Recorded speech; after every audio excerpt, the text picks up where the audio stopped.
بسم اللہ الرحمن الرحیم۔ السلام علیکم ورحمۃ اللہ وبرکاتہ۔ عزیز بہن بھائیوں، وقت کم نہیں، ہم بے ترتیب ہیں۔ رسول اللہ صلی اللہ علیہ وآلہ وسلم نے فرمایا، دو نعمتیں ایسی ہیں جن میں اکثر لوگ خسارے میں ہیں، ایک صحت اور دوسری فرصت۔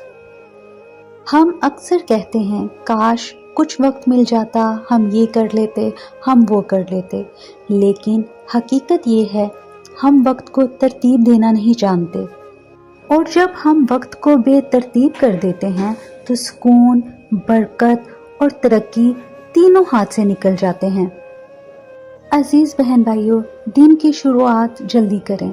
فجر کے بعد کا وقت سب سے برکت والا ہوتا ہے، اسی وقت میں سب سے مشکل اور اہم کام نپٹا لیں۔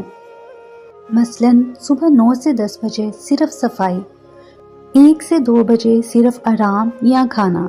آپ اپنے کاموں کے حساب سے وقت مقرر کر لیں۔ موبائل کو حدود میں رکھیں، ایپس کی نوٹیفیکیشن بند کریں اور اسکرین ٹائم لمٹ سیٹ کریں۔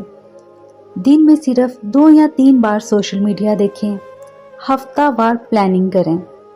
ہفتے کا ایک دن مثلاً اتوار نکال کر پورے ہفتے کا جائزہ لیں، کاموں کی فہرست بنائیں، کاموں کا ترتیب دیں۔ دن شروع ہوتے ہی سب سے اہم کام سب سے پہلے کریں، جو غیر ضروری ہیں وہ بعد میں۔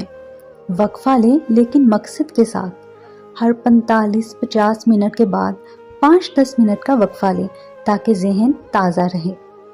نہیں کہنا سیکھیں، ہر کام، ہر دعوت، ہر فرمائش کو فوراً قبول نہ کریں۔ وقت کی حفاظت بھی عبادت ہے۔ اپنی توانائی پر توجہ دیں، صرف وقت ہی نہیں، توانائی بھی مینیج کرنی ہوتی ہے۔ عزیز بہن بھائیوں، کبھی بھی تھکاوٹ میں اہم فیصلے یا تخلیقی کام نہ کریں۔ رات سونے سے پہلے دن کا جائزہ لیں، کیا کیا مکمل ہوا، کیا رہ گیا، کل کیسے بہتر ہو سکتا ہے۔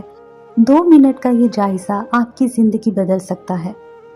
ہر دن ایک اچھی نیت کریں اور اللہ سے دعا کریں، یا اللہ آج کا دن میرے لیے بابرکت بنا دے۔ اللہ تعالی ہمارے وقت میں برکت دیں، ہماری مشکلات آسان کریں اور زندگی آسان بنا دیں۔ آمین یا رب العالمین۔